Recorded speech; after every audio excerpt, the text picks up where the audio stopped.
Hello and welcome back to some more Prodigy Greek. We're going to start with a familiar word, and go ahead and write this down.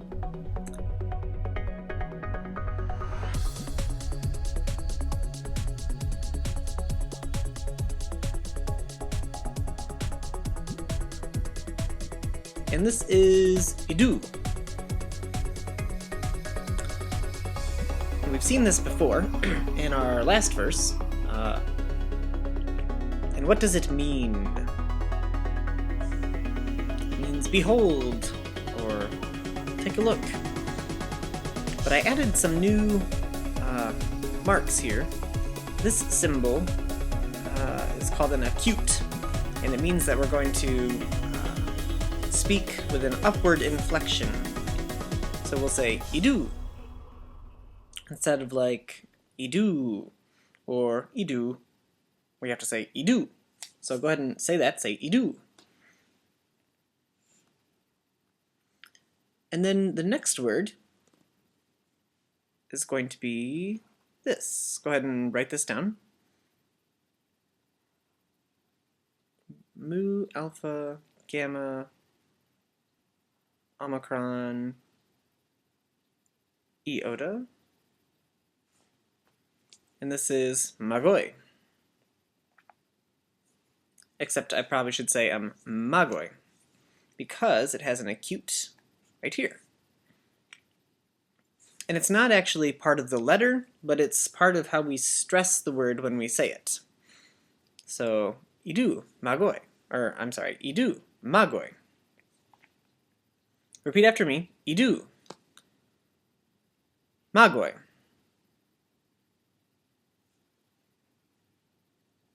And then the next word is apo. Alpha,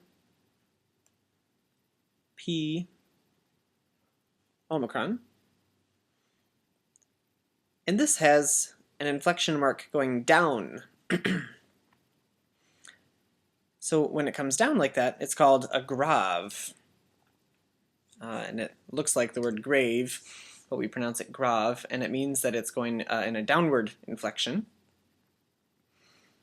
And so it's, instead of apo, it's apo, coming downward like that. Say apo. So repeat after me. Say idou, magoi, apo. Try again. Idou, magoi, apo. And this means from. The next word is anatolon. And go ahead and write this one down. Alpha, nu, alpha.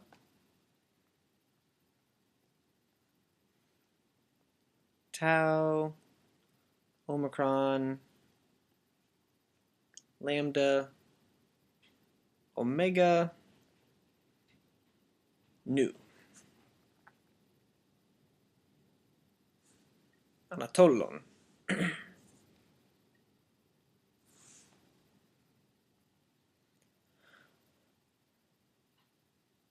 And this has the third type of accent, and it goes above our omega, and it is a wave mark like this. And this is called a circumflex. Say circumflex. And what it does is it has the properties of both an acute and a grave. And so they draw it like a wave. Like that. And so what this one is going to do is it's going to go up and down in a sort of wavy sound. So anatolon.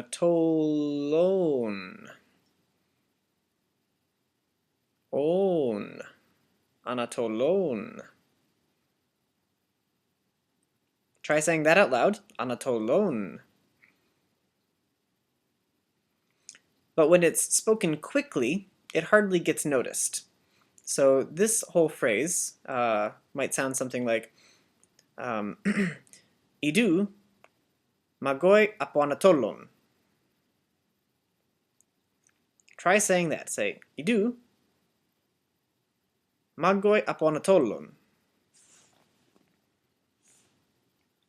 And here we notice that the O sound blends in pretty carefully with the A sound as if it was one big word.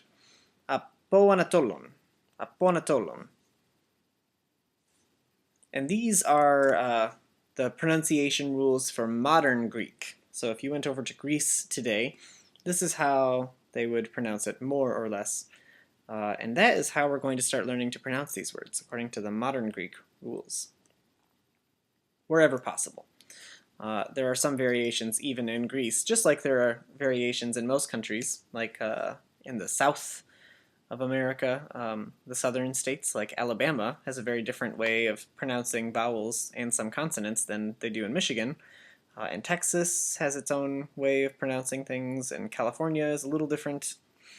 And the East Coast, Boston, New York, there are different accents across our country, just like there are different accents across the country of Greece, even though it's not as much variation because it's a smaller country.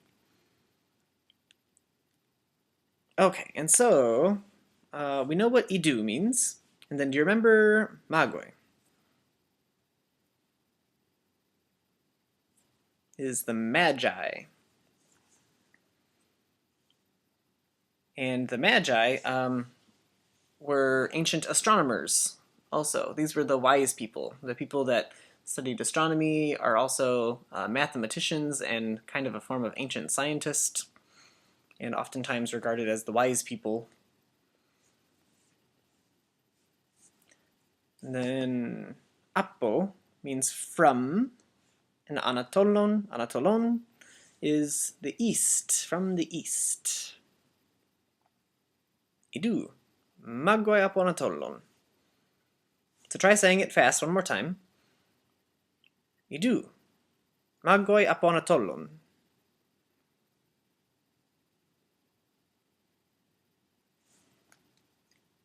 And now we're going to do some review.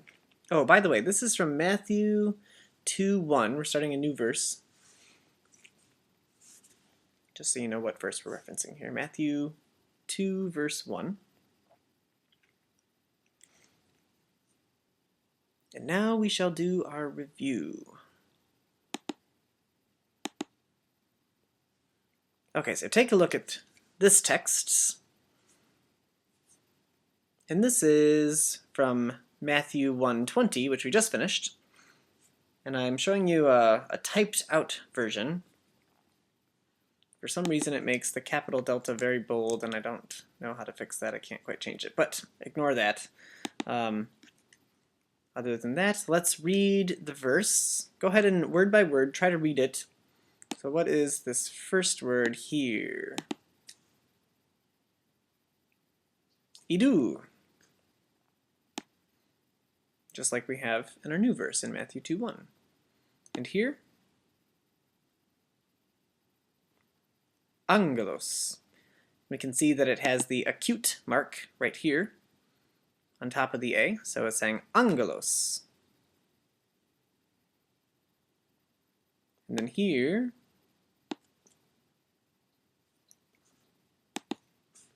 notice the acute mark on the iota, kuriou. And some Greek accents would pronounce the U with something like an F sound, kuriouf. And the F is a lot like the V, so the U, if it was changed to a V instead of a U, then it would be kuriouv, which is not that far of a stretch from the F sound that some Greeks make. But some just use the U sound like we think of a U. Kuriou, kuriou. Then we have kat onar. And this word is usually kata, but since it's right next to an O, just like we had the blended O a second ago, the A to the O in apoanatolon, sometimes you'll find that that O is dropped off completely. They'll just get rid of it.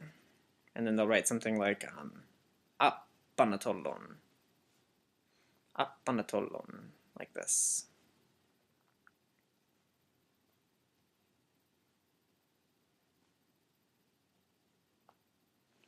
This is similar to a principle in English, like instead of saying cannot, oftentimes people will say can't. They get rid of the O in the middle of not, N-O-T, and they put the N and the T together to make the nt sound, can't. And this is the same thing that happens in ancient Greek, except they're dropping the A sound in kata and they're blending it with the O, so katonar instead of kata-onar. Kata-onar. Katonar. Katonar. And then, keep reading, efanne, the accent on the A, efanne, then auto, legon. Then, what does all that mean? Can you translate this? Do you remember what this phrase means?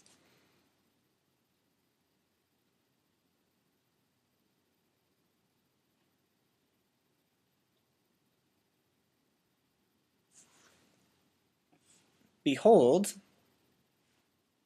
an angel of the Lord, in a dream, appeared to him, referring to Joseph, saying, then what does he say?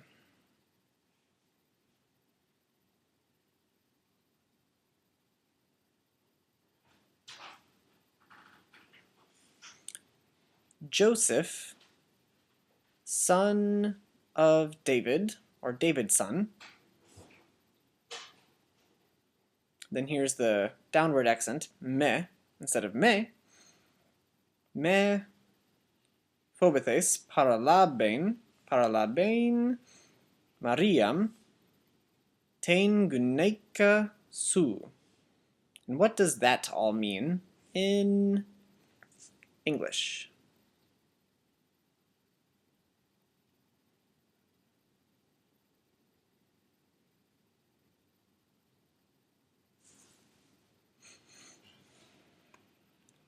Do not be afraid to take Mary as the wife of you, or as your wife. Do not fear to have and to hold, or to take grasp of Mary as your wife. And that is all we're gonna do for today.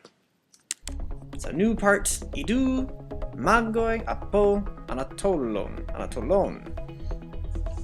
Idou magoi apo anatolon. Great work!